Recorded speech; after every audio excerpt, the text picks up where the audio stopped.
Good afternoon. My name is Holguin. I'm the current city representative for District 6, and I was asked to speak today. And when I asked what the topic was, they basically told me to talk about whatever I wanted. I told Mr. Longoria I didn't want to talk about whatever I wanted because I could be here for 2-3 hours talking about something that you really don't care about. So I told him the format that I was going to adopt is I would just open all my time for questions and answers. That way you get to ask the question that you really want an answer to, and you don't have to hear a lot of rhetoric from me today. I mean, you all know me. The last 6 years, you know my positions, you know where I come from, you know what I represent, and you know the part of town that I represent. So if you have any burning questions that you might want to ask, go ahead and interrupt me at any time, and I'll be more than happy to take questions from constituents. I happen to know where I live, Yes, sir, in which district I live in. So, Representative Holguin, what's your position on flow control? It's been a topic that's been discussed in several other campaign forums. So, wanted to get your position on what you feel about flow control. Well, you know, I think that, you know, at a certain point you have to allow business to take care of itself. I think that by interfering sometimes, we as representatives cause the cost of services to go up, or we shift them to other people. In El Paso, we really don't have a lot of companies, we don't have a lot of competition. So anything that we do causes the direct cost of goods to go up. To answer your direct question, obviously I haven't, it's an issue that I'm still studying. You know, we'll be making a decision on that in a few months, and hopefully by then I would have spoken to my constituency to make a decision on that. Yes, ma'am. Okay. For the last storm that we had, pretty much gave El Paso a big black eye. We pretty much saw that there was a lot of people asleep at the wheel.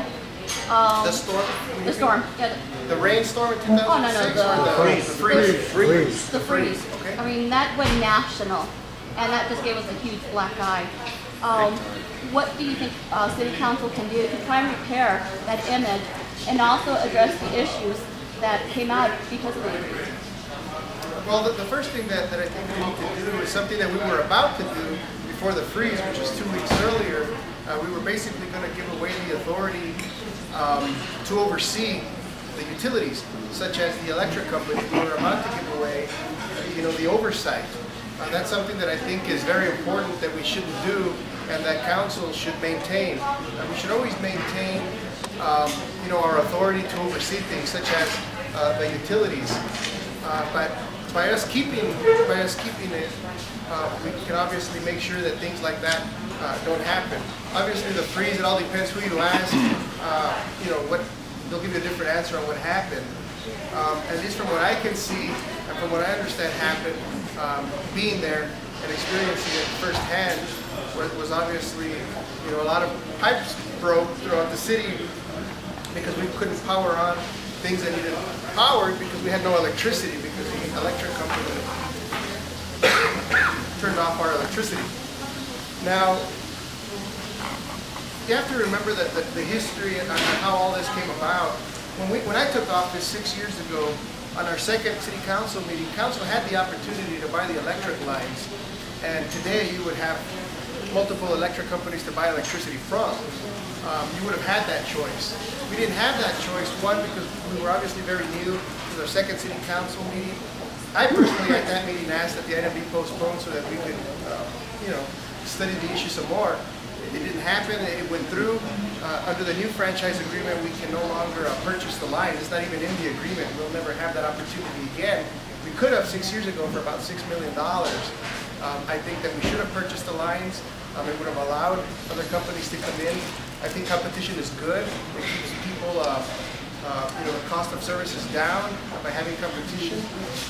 If someone's not providing you with good service, you move on. I think you can make that distinction when it comes to your cable companies. For a long time, you can only buy TV from one particular provider. Now that you have different providers, well, you move on, and service in the other provider obviously increased. So I think competition is good. Yes, ma'am. I understand that at one time you said you had about 60,000 of which 35 voted. Are you doing anything to increase the voter participation? And if so, what? Yes. I actually said that for the most part, each district has 77,000 people. My district, you're correct, has roughly about 77,000 people, of which 35,000 of them are registered to vote, of which you have an average of 4,000 to 5,000 people vote in any given election. So you basically have 4,000 to 5,000 people telling the majority, the other 77,000 people, how they're going to live for the next 4 years, which obviously I think that voter participation should go up. To answer your direct question, what am I doing? I do what I can. You try and knock on doors. You try and get people to vote. Unfortunately, people just don't vote. And the story that I like to stick to is that all of us in the room, we all support our armed services. There's no question about it. We all do. But what I don't understand is how we can always support our troops to go to a foreign country to liberate people so they can stand in line for 3 to 4 days so they can vote. And in this country, where you have the luxury of voting, we just don't vote. So, I always like to use that because everyone supports our troops with no question. But I think we have to realize why we send them to other countries in the first place, which is to liberate our country, to allow them the opportunity to do something that we take for granted. And I think if we push that point a little further, I think it might motivate people to go out to vote a little better. Yes, sir. Fernando Garcia Conde, you're sure to be, you're sure to continue on as a city council. I'm pretty sure of that. There's no doubt about it. Thank you.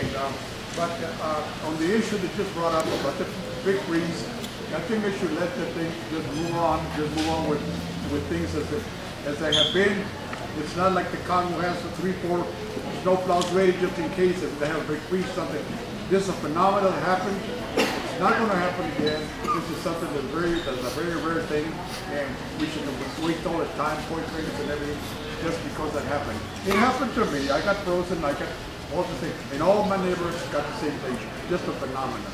So move on. It doesn't happen. Keep it there. What was the question? Yes, sir. Mr. Holguin, I'd like to know, we talk about voter participation and increasing it.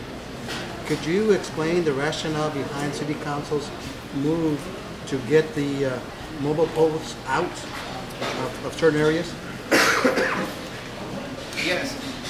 First, we have to remember that, by law, we don't have to provide mobile voting. It's just an additional cost and a more convenient way for us to provide the constituency to go out and to vote.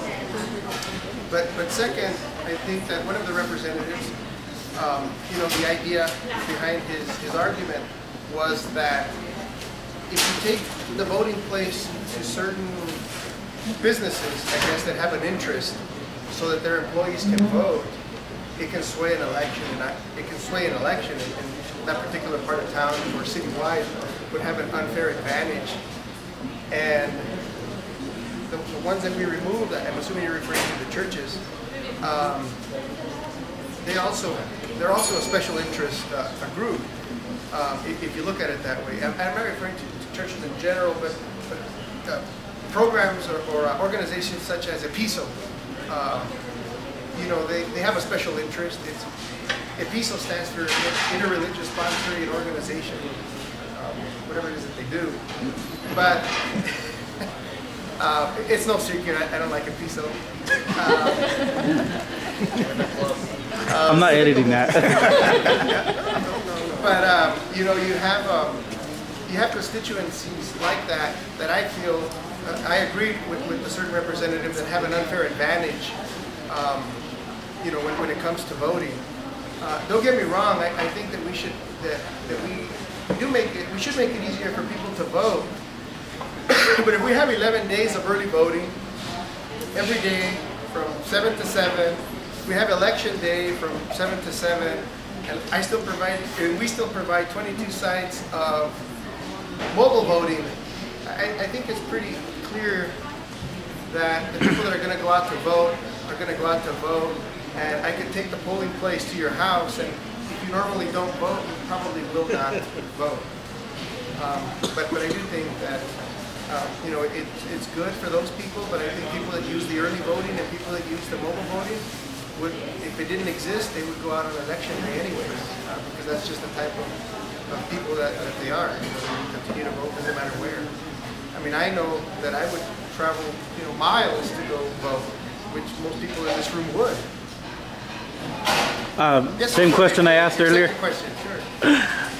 This is a partisan organization. Tell us why Democrats should support Representative Holguin. Well, I mean, I think that most of you know me. You know that I haven't gotten involved recently with the Democratic Party. You know, I was a precinct chair way before I ran for office. I've always been involved with the Democratic Party. You know, I've always been involved with Democratic politics in this town. And, you know, when the Young Democrats started, I think it was good. As an elected official, I belong to the YEO, which is the Young Elected Official Network in the nation, which is an organization that's geared towards elected officials under the age of 35. I'm still under the age of 35, so I can still belong to the organization. And when Alfredo and Jay decided to do, you know, this organization for young people, I think it's great. And I actually remember having this conversation with Mr. Longoria when he started the organization, because I actually told him that, you know, normally people between the ages of 18 through 32, it's the lowest voting demographic nationwide. They just don't vote. People our age just don't vote. And I think organizations such as this one that motivate the youth, educate the youth, you know, can actually increase voting trends. No more questions? Well, thank you very much for considering.